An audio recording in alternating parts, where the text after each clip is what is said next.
সুপ্রিয় দর্শক, আপনাদের সবাইকে স্বাগত জানাচ্ছি বাংলাদেশ টেলিভিশনের নিয়মিত আয়োজন ফ্যাসিবাদের দিনলিপি অনুষ্ঠানে। আপনাদের সঙ্গে আছে আমি সাইদ খান। আলোচনার জন্য আমার সঙ্গে আছেন দুজন অতিথি। আমার ডান দিকে আছেন কলামিস্ট, নিরাপত্তা বিশ্লেষক জিয়া আহমেদ। বাম দিকে আছেন নাগরিক ঐক্যের সাংগঠনিক সম্পাদক সাকিব আনোয়ার। শাসকরা যখন জনগণের মৌলিক অধিকার কেড়ে নেয় তখনই ঘটে গণবিপ্লব। 69, 90 এবং 24-এর অভ্যুত্থান তাই বলে। জার্মানির হিটলার, ইতালির মুসোলিনি, জাপানের হিদেকি তোজো, স্পেনের ফ্রান্সিসকো ফ্রাঙ্কো এবং বাংলাদেশের শেখ মুজিব ও হাসিনা তার প্রকৃষ্ট উদাহরণ। মানবজাতির ক্যালেন্ডারের পাতাকে রক্তাক্ত করা দেশ বিদেশের এই শাসকরা জেনে গেছে অত্যাচারের ফলাফল কি হয়। গবেষণামূলক এই অনুষ্ঠানের মাধ্যমে আমরা গত সরকারের যাবতীয় ফ্যাসিবাদী ও স্বৈরাচারী নীতির ধরনকে চিহ্নিত করবার চেষ্টা করছি, খুঁজে বের করবার চেষ্টা করছি নাগরিক অধিকার নিশ্চিতের পথ, যাতে ভবিষ্যতে আর কোনো শাসক নাগরিক স্বাধীনতাকে লঙ্ঘনের সাহস না পায়। দর্শক, আজ 3 সেপ্টেম্বর 2025। গত 16 বছরের শুধুমাত্র এই দিনটিতে কি কি ঘটেছিল, অতিথিদের সঙ্গে আলোচনার আগে বিভিন্ন গণমাধ্যম থেকে সংগৃহীত কিছু সংবাদের শিরোনাম দেখে আসি। 2009 বিনিয়োগ করতে পারছে না সরকার, এডিপিতে তদবিরের প্রকল্প।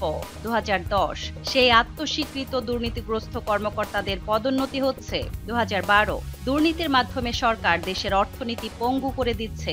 2013 আশঙ্কা ও উৎকণ্ঠায় যেন রাজনৈতিক সংকটের শেষ কথা। 2014 সীমান্তে হত্যা শূন্যের কোটায় নামানোর আহ্বান প্রধানমন্ত্রীর। 2015 ভিসির পদত্যাগ দাবিতে শাহজালাল বিজ্ঞান ও প্রযুক্তি বিশ্ববিদ্যালয়ের শিক্ষার্থীদের আলটিমেটাম। 2016 মীর কাসেমের ফাঁসি কার্যকর। 2018 রাজনৈতিক দলের সমর্থনের ভিত্তিতে ইভিএম ব্যবহার, সিইসি।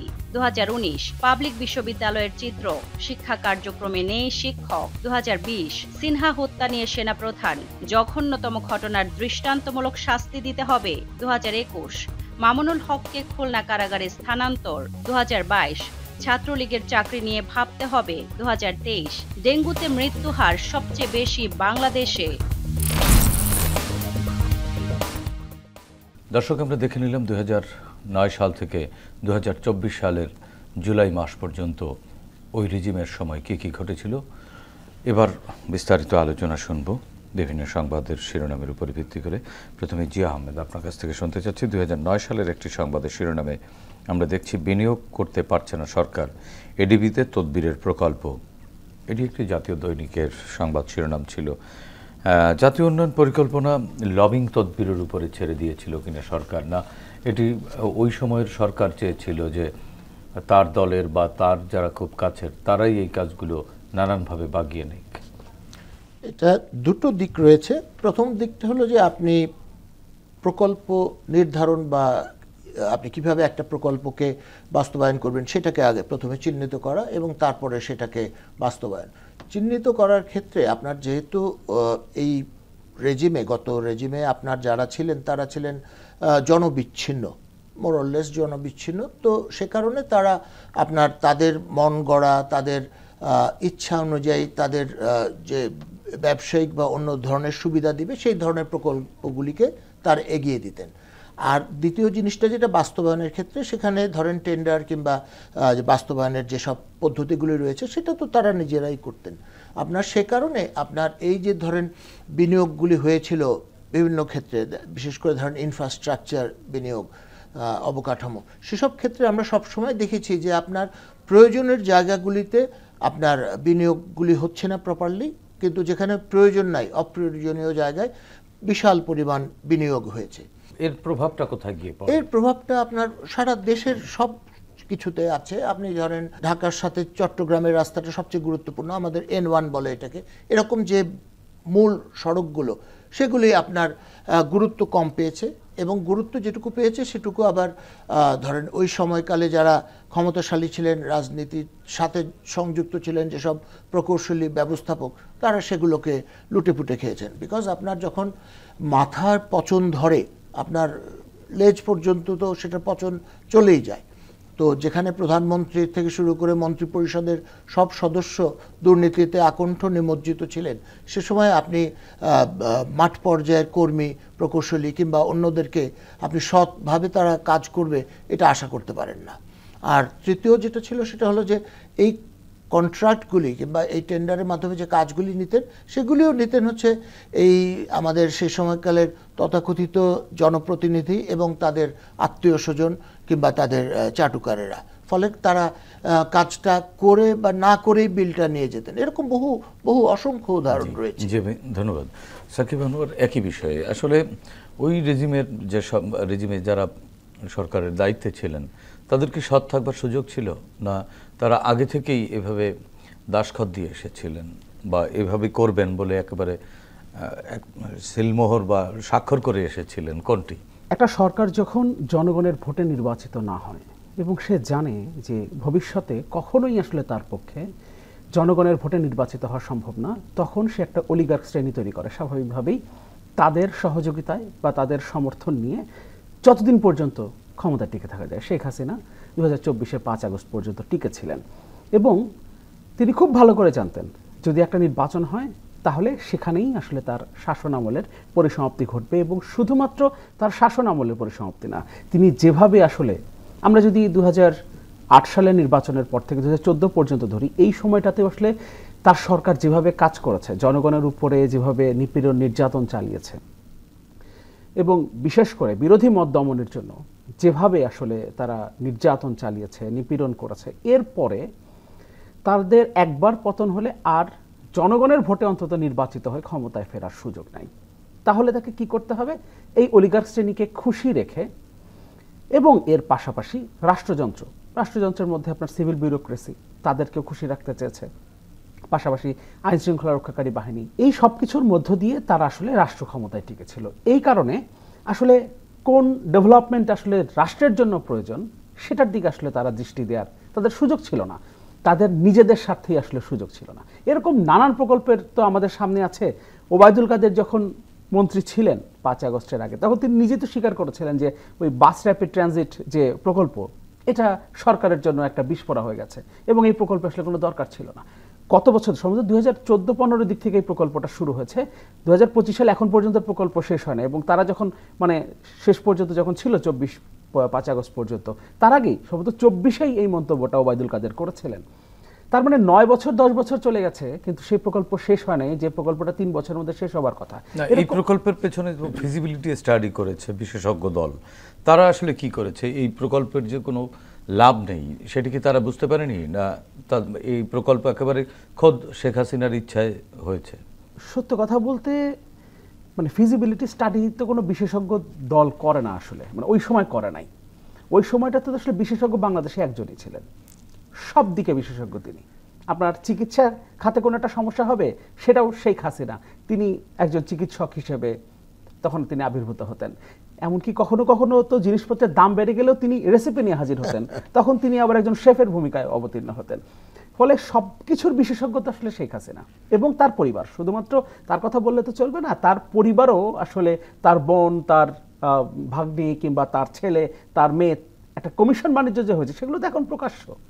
এগুলো তো এখন আমরা আগে থেকে এগুলো নিয়ে কথা বলছি, আমরা যারা রাজনীতির সাথে সরাসরি সম্পৃক্ত ছিলাম, আমরা লড়াইটা করেছি, আমরা তো তখন থেকে কথাগুলো বলেছি। কিন্তু এখন তো সেগুলো প্রমাণিত যে কিভাবে কমিশনের মাধ্যমে এক একটা প্রকল্প আসলে এসেছে। এবং কোনো প্রকল্পের যদি আসলে প্রাক্কলন ব্যয় যদি কম আসতো তাহলে সেই প্রকল্প অনুমোদন হতো না। কারণ কমিশন যদি হিসাব করেন, আপনার 100 টাকার প্রকল্প থেকে যদি 10% কমিশন আপনি 10 টাকা পাবেন, 1000 টাকার প্রকল্প হলেই তো সেটা 100-তে চলে যাচ্ছে। ফলে তারা চাইতেনও যে বড় বড় প্রকল্পগুলো আসুক এবং তার মধ্য দিয়ে কমিশন বাণিজ্যটা চলতে থাকুক। জি, আরেকটি বিষয় আপনার কাছ থেকে একটু জানতে চাচ্ছি। 2012 সালের দুর্নীতির মাধ্যমে সরকার দেশের অর্থনীতি পঙ্গু করে দিচ্ছে, এটি একটি জাতীয় দৈনিকের সংবাদের শিরোনাম ছিল। দুর্নীতি যখন রাষ্ট্রের শীর্ষ পর্যায়ে প্রাতিষ্ঠানিক একেবারে রূপ লাভ করে, তখন ওই রাষ্ট্র কোন জায়গায় গিয়ে ঠাকে এবং আমাদের বাস্তবতা কেমন ছিল? প্রাতিষ্ঠানিক রূপের কথা যদি বলি, দেখেন সবচেয়ে বড় একটা রাষ্ট্রের জন্য প্রাতিষ্ঠানিক জায়গাটা তো আসলে সংবিধান।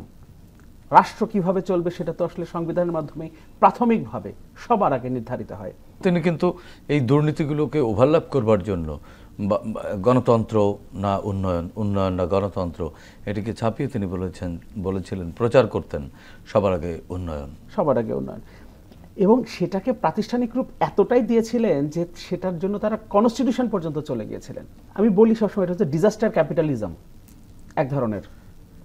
কানাডিয়ান একজন রাইটার আছেন নমি ক্লেইন, ওনার একটা বিখ্যাত বই আছে the shock doctrine, the rise of disaster capitalism. ওখানে তিনি দেখিয়েছেন যে কিভাবে আসলে মানবসৃষ্ট কিংবা প্রাকৃতিকও হতে পারে, মানবসৃষ্ট কোনো একটা দুর্যোগকে ব্যবহার করে অর্থনৈতিক নানান তৎপরতা শুরু হয়। শেখ হাসিনা আমাদের দেশে ডিজাস্টার ক্যাপিটালিজম দেখিয়ে গেছেন। ধরেন হাসিনা যখন ক্ষমতায় আসলেন এই দফায় 2009 সালে, ক্ষমতায় আসার পর প্রথমে 1 বছর কিন্তু বিদ্যুৎ নিয়ে কোনো কাজ করেন নাই, কিচ্ছু না। এর আগে 2001 থেকে 2006, তারপরে তো তত্ত্বাবধায়ক একটা সরকার ছিল। এই সময়টাতে যে যতটুকু ডেভেলপমেন্ট ছিল অতটুকু পর্যন্তই, কিন্তু বিদ্যুতের চাহিদা তো বেড়েছে, কলকারখানা বৃদ্ধি পেয়েছে, কিন্তু 1 বছর কিছুই করার নাই। তারপরে সে যেটা করলেন, ওই যে সেই ইন্ডেমনিটি, বিদ্যুৎ এবং জ্বালানি দ্রুত সরবরাহ আইন, সেই আইনটা তিনি নিয়ে আসলেন এবং সেটা কনস্টিটিউশনে তিনি ঢুকে ফেললেন। বিষয়টা হচ্ছে যে আপনি কতটা প্রাতিষ্ঠানিক রূপ দেবেন একটা বিষয়ের। তো এর মধ্যে দিয়ে যেটা হয়েছে যে জনগণ যখন অতিষ্ঠ হয়ে পড়ল, তখন আপনি এই আইনটা করলেন। এই আইনের মধ্য দিয়ে আপনি কোনো ধরনের প্রকিউরমেন্ট আইন, যেটা 2006 সালের, সেটাকে আপনি পাশ কাটিয়ে যাবেন, কারণ আপনি কোনো ধরনের বিজ্ঞপ্তি দেবেন না, আপনি যে কারোর সাথে আলোচনা করে একটা সিদ্ধান্ত নিয়ে নিতে পারবেন। এমনকি আপনার বিরুদ্ধে আদালতে যাওয়া যাবে না, এই সিদ্ধান্তের বিরুদ্ধে আদালতে যাওয়া যাবে না। ফলে আপনি যে দুর্নীতি করবেন, সেই দুর্নীতিটাকে আপনি একদম কাগজে কলমে প্রাতিষ্ঠানিকভাবে তৈরি করে তারপরে দুর্নীতি করেছেন। এবং শুধুমাত্র এই একটা খাতে কতটুকু দুর্নীতি হয়েছে আমরা তো জানি, 1 লাখ কোটি টাকার বেশি শুধুমাত্র তার অলিগারদের, মানে এক ধরনের ভাগবাটোয়ারা করে দিয়েছে। যে আমরা যদি 3 জন তার অলিগার্ক হতাম, তাহলে আমাদের 3 জনকে হয়তো বা কিছু কিছু করে সমান সমান করে ভাগ করে দিত। সেটা এরকম বন্টন হয়েছে একরকম। অথচ রাষ্ট্রের টাকা, আমার টাকায় সরকার কি করবে, কি করছে, সেই ব্যাপারে আমি কোনো প্রশ্ন করতে পারবো না। সেই আইনটা করে তারপরে তারা দুর্নীতি শুরু করছে। কতটা প্রাতিষ্ঠানিকভাবে আসলে দুর্নীতিটাকে তারা নিয়ে গিয়েছিল। সেই আইনগুলো তো এখনো রয়ে গেছে সংবিধানে। আমরা তো সামনে অবশ্যই চাইবো যে এই বিষয়গুলোর পরিবর্তন হোক, সেগুলো নিয়ে তো আমরা কাজ করছি। একটু জিয়া ভাইয়ের কাছ থেকে একটু শুনতে চাই। জিয়া ভাই তো ব্যুরোক্রেসিতে ছিলেন। জি, এখানে বিষয়টা হলো কি যে এই আইনগুলো কি বাদ হয়েছে? না, এখনো বাদ হয়নি, কিন্তু বাতিল করতে হবে। আপনি দেখেন এই যে বিদ্যুৎগুলি কেনা হয়েছিল যে কুইক রেন্টাল বা এইগুলির মধ্য দিয়ে, সেখানে আপনার 6 টাকা থেকে শুরু করে 15 টাকা পর্যন্ত পার ইউনিট অফ ইলেকট্রিসিটির প্রাইস। কি কারণে এটা 6 টাকা ছিল, কোনোটা 8 টাকা, কোনোটা 12 টাকা, কোনোটা 15 টাকা? কেন? এটার কোনো ব্যাখ্যা কোথাও নেই। আপনি তো আমলাতন্ত্রে ছিলেন, তো আপনারা কি প্রশ্ন করতে পারতেন কখনো? এটা হলো কি যে ধরেন আপনি যেটা বললেন যে আমলাতন্ত্রে ছিলাম, আমলাতন্ত্রে আসলে আমি তো কাজ করতে পারিনি। মানে এই কারণে যে আমি 2012 সাল পর্যন্ত কাজ করেছি। 13 সালটা আমি ছিলাম হলো এনডিসিতে, ন্যাশনাল ডিফেন্স কোর্স করেছি। 14 সাল থেকে আর আমি রিটায়ারমেন্ট পর্যন্ত আর কোনো পদায়নও পাইনি, পদোন্নতিও পাইনি। সো এইটা ভিন্ন বিষয়। বিষয়টা হলো যে যারা তার এই কাজগুলি করেছে তারা প্রত্যেকেই হ্যান্ড পিকড। আপনার শেখ হাসিনা, আমি মাঝে মাঝে বলি যে যারা যুগ্ম সচিব থেকে সচিব পর্যন্ত হয়েছেন, প্রতিটা মানুষ হচ্ছে তাদের ব্যাকগ্রাউন্ড চেক করা হয়েছে এবং তারপরে যখন এই ফাইলগুলি প্রধানমন্ত্রীর কাছে গিয়েছে, হাসিনা নিজ হাতে বলেছেন যে একে একে পদোন্নতি দাও, একে একে দেওয়া যাবে না। একদম ক্লিয়ার।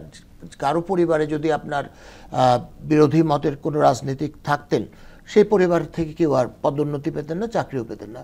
আমি বহু মানুষ দেখেছি। আজকে যিনি ধরেন এই যে ক্যাবিনেট সেক্রেটারি আছেন আমাদের শেখ আব্দুর রশিদ, তিনি 7 বছর ওএসডি থেকে তাকে অবসরে পাঠানো হয়েছিল অতিরিক্ত সচিব হিসাবে। এখন আল্লাহর ইচ্ছা তিনি আমাদের ক্যাবিনেট সচিব হয়েছেন। এখন বিষয়টা হলো কি যে ওনারা টার্গেটটা ছিল যে তারা চুরি করবেন এবং যতদিন পারেন ক্ষমতায় থাকবেন। সে কারণে তারা আইন প্রণয়ন করেছেন, শেখ হাসিনা কি জানেন না এই ধরনের কোনো ইনডেমনিটির কোনো ভ্যালু নাই? কারণ তার বাবাকে যারা হত্যা করেছিল তাদের জন্য তো ইনডেমনিটি অধ্যাদেশ ছিল, পরে সেটাকে সংবিধানে অন্তর্ভুক্ত করা হয়েছিল এবং সেটাকে তিনি বাতিল করেছেন। এখন এই যে ইনডেমনিটিগুলো বিশেষ করে এই কেনাকাটায়, এগুলো কি মানে বাতিল হয়ে গেছে? এখনো বাতিল হয় নাই, কারণ এগুলো তো আমাদের জন্য এখন বড় ধরনের থ্রেট হয়ে আছে না?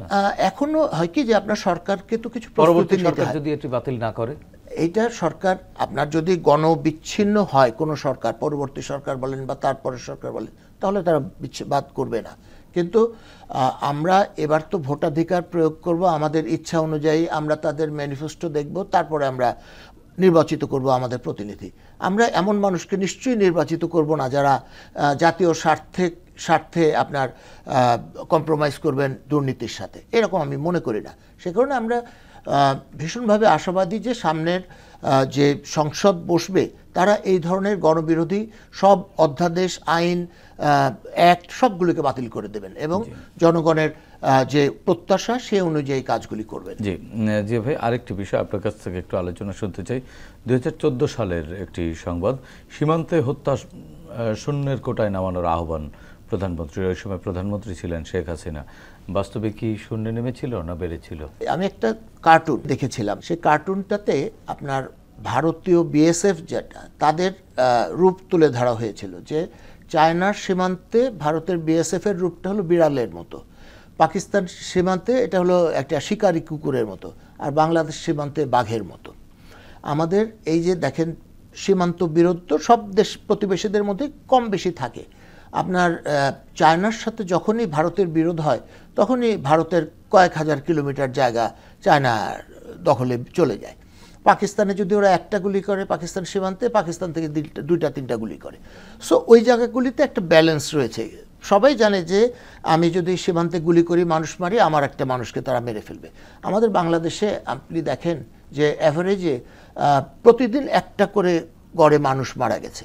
আমরা কি একটা মানুষও আমরা তার প্রতিদান হিসেবে বা তার প্রতিক্রিয়ায় আমরা জবাব দিতে পেরেছি? পারি নাই। আমরা পেরেছিলাম একবার যে রৌমারিতে, কিন্তু তারপরে সেটা ছিল আবার এই আওয়ামী লীগ আমল না। কিন্তু আওয়ামী লীগ আমলে শেখ হাসিনা বা যারা সরকারে ছিলেন তারা ভারতের কাছে দাসখত লিখে দিয়ে এসেছিলেন যে কোনো ধরনের প্রতিরোধ কোনো কিছুই করবেন না, এবং করেন নাই। আমাদের সম্পূর্ণ ইকোনমি, আমাদের অর্থনীতিটা বন্ধক দেওয়া ছিল হচ্ছে ভারতের কাছে, তাই না?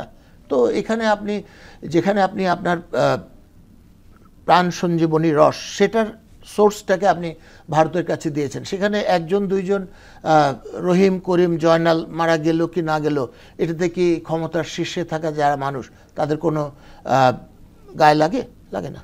সাকিব ভাই, একই বিষয়ে যে এখন বা ভবিষ্যৎ সরকার কি পারবে এই যে সীমান্তের যে হত্যা এটি নিয়ন্ত্রণ করতে? এবং একটি জিনিস সবচেয়ে উদ্বেগের এবং লজ্জার, সেটি হচ্ছে আমাদের সীমান্তে যখন ভারত গুলি করে কাউকে মারে তখন চোর হিসেবে মারা হয়। এবং বিগত সরকার কিন্তু সরকারের অনেক দায়িত্বশীলরা বলেছেন যে গরু চুরি করতে গিয়ে মারা পড়লে আমাদের করার আছে। 5 আগস্টের পর থেকে আমরা এই এক বছরের কথা চিন্তা করি, এই এক বছরে তো সেটা সিগনিফিক্যান্টলি কমে গেছে। মানে একদম শূন্যের কোঠায় না হলেও মোটামুটি ভাবে আমরা শূন্যের কাছাকাছি চলে যাচ্ছি, কিন্তু এবং জবাব দিতে শুরু করেছে। কিন্তু বাংলাদেশের জওয়ানরা কিন্তু জবাব দিতে শুরু করেছে এখন। মানে ওই যে চোখে চোখ রেখে যে কথা বলা সেটা কিন্তু শুরু হয়েছে। এবং যেটা জিয়া ভাই বলছিলেন যে চীন সীমান্ত আর পাকিস্তান সীমান্তে তাদের যে অবস্থা, আমরা কিন্তু গত এই এক বছরে কিছু কিছু ক্ষেত্রে বাংলাদেশ সীমান্তেও একই অবস্থা দেখেছি। তার মানে আমরা যে পারি না বিষয়টা তেমন না। জনগণের কাছে যদি আপনাকে 5 বছর পরে ফিরতে হয়, ভোটের জন্য যদি আপনাকে ফিরতে হয়, এবং এই ব্যবস্থাটা যদি অন্তত আমরা করতে পারি, তাহলে সেটা হবে আসলে নতুন বাংলাদেশ গড়ার পথে সবচেয়ে বড় সংস্কার। 5 বছর পরে আমাকে জনগণের কাছে যেতে হবে, এটা যদি কোনো একটা সরকারের মাথায় থাকে, তাহলে দ্রব্যমূল্য নিয়ন্ত্রণের ক্ষেত্রেও তাদের যে চিন্তা থাকবে, জনদুর্ভোগ কমানোর ক্ষেত্রেও তাদের একই ধরনের চিন্তা থাকবে, কিংবা ওই যে ইনফ্রাস্ট্রাকচারাল ডেভেলপমেন্টের ক্ষেত্রে তাদের ওই চিন্তাটা থাকবে যে আসলে কোনটা প্রয়োজন, জনগণ সত্যিকার অর্থে কোনটাতে উপকৃত হয়। আবার একইভাবে সীমান্তে কি হচ্ছে, পার্শ্ববর্তী দেশ কিংবা সারা পৃথিবীর সাথে আমাদের যে চুক্তি, আমাদের যে সম্পর্ক, সেখানেও আমরা যে কোনো দাসখত দিচ্ছি না সেই বিষয়গুলো জনগণের সামনে পরিষ্কার করতে হবে, করতে বাধ্য থাকবে যদি 5 বছর পর পর অন্তত তাদেরকে জনগণের কাছে যেতে হয়। সাকিব ভাই, আরেকটি সংবাদ, 2020 সালে সিনহা হত্যা নিয়ে সেনাপ্রধান জঘন্যতম ঘটনার দৃষ্টান্তমূলক শাস্তি দিতে হবে, দিয়েছিল? তারা কি দিতে চেয়েছিল, না এক প্রকার বাধ্য করার পরেও তারা নানানভাবে পিছলে বের হয়ে যাওয়ার চেষ্টা করেছিল? পিছলে বের হয়ে যাওয়ার চেষ্টা কেন হবে? পিছলে তাদেরকে বের করে দেওয়ার চেষ্টা হয়েছে। কারণ কে বলছেন? সেনাপ্রধান। সেই সময়কার সেনাপ্রধান শেখ হাসিনার কতটা অনুগত ছিল, কিভাবে শেখ হাসিনাকে সার্ভ করেছে, সেই বিষয়গুলো তো আমাদের সামনে এসছে, এমনকি শেখ হাসিনার পতনের আগেই এসছে আমাদের সামনে। ওসি প্রদীপরা কিভাবে এত বেপরোয়া হয়ে উঠেছিল? আমি এই সব কিছু জায়গা থেকে বের হয়ে এসে যদি বলি, প্রত্যেকটা আইন শৃঙ্খলা রক্ষাকারী বাহিনীর কর্মকর্তাকে এ ধরনের লাইসেন্স দিয়ে দেওয়া হয়েছিল। কারণ যারা 2018-র মতো নির্বাচন করেছে, ধরুন 2020 সালের ঘটনা এটা, তার আগে এই ওসি প্রদীপ রায়, একজন ওসি প্রদীপ না, সারা দেশের সবগুলো থানার আমরা তো ওসি সালাউদ্দিনের কথাও জানি, মিরপুরের যে ওসি সালাউদ্দিন প্রকাশ্যে গুলি করে মেরে ফেলেছিল। হ্যাঁ, এখন বিষয় হলো যে তাদেরকে বেপরোয়া করে তোলা হয়েছিল, কারণ তাদেরকে ব্যবহার করে যখন আপনি রাতে ব্যালটে সিল মারবেন, তখন আপনি তাদেরকে নিয়ন্ত্রণ করার যে ক্ষমতাটা সেটা তো হারিয়ে ফেলবেন। এবং শেখ হাসিনার কাছে মানে এটা কোনো বিষয় ছিল না যে আমি আইন শৃঙ্খলা রক্ষাকারী বাহিনীকে জনগণের মুখোমুখি দাঁড় করিয়ে দিচ্ছি কিনা, কারণ জনগণ তার হিসেবের মধ্যেই ছিল না। এই আইন শৃঙ্খলা রক্ষাকারী বাহিনী, এই ওসি প্রদীপ রায় আসলে তার ক্ষমতার খুঁটি ছিল। এবং আপনি যখন কাউকে ক্ষমতায় রাখছেন, আপনি জানেন যে আমার জন্যই সে ক্ষমতায় আছে। 2020 সালে ওসি প্রদীপ জানে যে 2018 সালে যে ভোট হয়েছে সেইখানে আসলে কোনো ভোট হয় নাই। আমরাই আসলে রাতের বেলায় আমরা সব মিলে সিভিল ব্যুরোক্রেসি, তার সাথে আইন শৃঙ্খলা রক্ষাকারী বাহিনী এবং শেখ হাসিনার গুন্ডারা, তাদেরকে সবাই মিলে আসলে রাতের ভোটটা সম্পন্ন করেছে। আমরাই তাকে ক্ষমতায় বসিয়েছি। ফলে আমার কি হবে? এই যে একটা আপনার ভেতরে যে একটা অ্যারোগেন্স তৈরি হওয়া, সেই জায়গা থেকে আপনি আসলে হিতাহিত জ্ঞান শূন্য হয়ে যান। আপনি মনে করেন আমি যা ইচ্ছা তাই করতে পারি, আমি এই রাষ্ট্রে সরকারকে বসিয়েছি। এমনকি তখন তো এমপি মন্ত্রীরাও কেউ কেউ বলতেন যে এখন আর থানায় গেলে সম্মান করে না, ওসি উঠে দাঁড়ায় না। এই কথাগুলো তো তখন বলেছেন। পার্লামেন্টেরও মর্যাদা অনেক নামিয়ে দিয়েছিলেন। পার্লামেন্টের মর্যাদা নামিয়ে দেয় নাই, একটু নামিয়ে দেয় নাই। নামিয়ে দেওয়া হচ্ছে যে আপনার কোনো একটা জায়গায় রেখেছেন, পার্লামেন্টে কোনো মর্যাদাই ছিল না। 2014 সালের পর থেকে বাংলাদেশের পার্লামেন্টের কোনো মর্যাদাই ছিল না। এটা হচ্ছে বাস্তব। সামনে কি ফিরবে? অবশ্যই আমরা প্রত্যাশা করি, সেই জন্যই তো আমরা এতদিন লড়াই করেছি। এই যে জুলাইয়ের রক্ত, 2024-এর জুলাইয়ের শহীদ এবং যে রক্তাক্ত রাজপথ দিয়ে আসলে কি আমরা কিছু বার্তা বা কোনো শিক্ষা পেয়েছি? আপনার কাছে কি মনে হয়, ছোট্ট করে একটু বলবেন? অবশ্যই শিক্ষা পেয়েছি। কিছু বিষয় আছে যেটা আমরা হারিয়ে ফেলেছি। আমাদের যে ঐক্যবদ্ধ লড়াইটা ছিল, সেই জায়গা থেকে আমরা আসলে 5 আগস্টের পরেই রাজনৈতিক বিভিন্ন এজেন্ডা, রাজনৈতিক দলীয় এজেন্ডাকে সামনে নিয়ে এসে আমরা যে জায়গাটাতে এসেছিলাম ওই ঐক্যটা ধরে রাখতে পারিনি। এটা আমাদের ব্যর্থতা। কিন্তু যদি আমরা একটা সফলতার কথা বলি, তারপরেও বাংলাদেশে 15.5 বছরের শেখ হাসিনার ভয়ঙ্করতম রেজিমের তো পতন হয়েছে। একটা সাকসেসের কথা যদি আমরা বলি, তাহলেও সেটা অনেক কিছু। এর পাশাপাশি সাকসেস তো আরো অনেক কিছু আছে। আমরা যে বিষয়গুলো নিয়ে এখন কথা বলতে পারছি, যে বিষয়গুলোর সংস্কারের আলোচনা আমরা এখন করতে পারছি, 5 আগস্ট না আসলে যদি স্বাভাবিকভাবে ক্ষমতার পরিবর্তন ঘটতো, তাহলে এই বিষয়গুলো নিয়ে এখন যেসব রাজনৈতিক দল আলোচনা করছে, তারাও আলোচনা করতো কিনা সেটা নিয়ে সন্দেহ আছে। তার মানে আমরা তো কিছু পেয়েছি এবং সামনে ভবিষ্যতে হয়তো আমরা অনেক কিছু পাবো। জি, ধন্যবাদ সাকিব ভাই। জিয়া ভাই, শেষ করতে হচ্ছে। জি, সাকিব ভাই বললেন যে অনেক কিছু পাবো, আপনার কাছে কি মনে হয়? অবশ্যই। কারণ হলো কি যে আপনার এই যে মানুষের রক্ত, তরুণ প্রাণ বিসর্জন দেওয়ার মাধ্যমে আমরা যে এই অগাস্টের 5 তারিখে আমরা যে বিজয়টা পেয়েছি, সেটার সুফল তো আমরা পাচ্ছি। ধরেন ইউটিউবে কথা বলতাম কিংবা ফেসবুকে লিখতাম, তারপরেও আমরা মানে শঙ্কিত থাকতাম যে কখন আমাদেরকে ধরে নিয়ে যায়, তুলে নিয়ে যায়। সাকিব আপনার রাজপথে মার খেয়েছেন না ওই জুলাই অভ্যুত্থানের সময়। এখন এই জিনিসগুলি তো আমরা অ্যাটলিস্ট সেই ভয়টার থেকে বের হয়ে আসছি। আমরা দেশের মঙ্গল হবে কিসে, সেই কথাগুলি আমরা বলতে পারছি। আমাদের প্রধান উপদেষ্টা বলেছেন যে আপনারা মন খুলে সমালোচনা করেন, আমরা করতে পারছি যে এই সরকার স্বল্প দিনের সরকার, তারা আপনার কোনো জনগণের ম্যান্ডেট নিয়ে আসেন না ওইভাবে ভোট করে, কিন্তু তারপরেও তাদেরকে আমরা বলতে পারছি যে এটা করেন, এটা ভালো হচ্ছে না, ওইটা হচ্ছে। সো আমি মনে করি যে আমরা যথেষ্ট উন্নতিতে এসেছি এবং আমরা আশা করি, যেটা সাকিব বলেছেন, যে 5 বছর পর পর যদি এই সব রাজনৈতিক দলকে আপনার জনগণের কাছে যে ম্যান্ডেট নিতে হয় পুনরায়, যে আমি এই কাজগুলি করেছি কিংবা এগুলি করতে পারি নাই, সামনে করার জন্য আমাদেরকে ভোট দেন, কিংবা অন্য কোনো দল যদি বলে আমাদেরকে দেন নাই, দেখেন ওরা এই কাজগুলি করেছে, এই জিনিসটা যদি ইনস্টিটিউশনালাইজড হয় আমাদের দেশ এগিয়ে যেতে বাধ্য। ধন্যবাদ জিয়া ভাই, আপনাকে ধন্যবাদ সাকিব আনোয়ার, আপনাকেও। প্রিয় দর্শক, 24-এর ছাত্র জনতার গণ অভ্যুত্থান পৃথিবীর ইতিহাসে নতুন পরিচিত করেছে বাংলাদেশকে। জনগণ শাসকের শোষণ নয়, চাই স্বচ্ছতা ও জবাবদিহিতামূলক রাষ্ট্র ব্যবস্থা, যার মাধ্যমে রাষ্ট্রে তাদের অধিকার নিশ্চিত হবে, প্রজা থেকে হয়ে উঠবেন নাগরিক। আসুন নতুন এই বাংলাদেশকে আমরা নাগরিক বান্ধব হিসেবে গড়ে তুলি, সাধ্যমতো ভূমিকা রাখি দেশ ও জাতি গঠনে। দর্শক, দেখা হবে আগামী পর্বে নতুন অতিথির সঙ্গে। ততক্ষণ পর্যন্ত ভালো থাকুন, সুস্থ থাকুন, বাংলাদেশ টেলিভিশনের সঙ্গেই থাকুন। খোদা হাফেজ।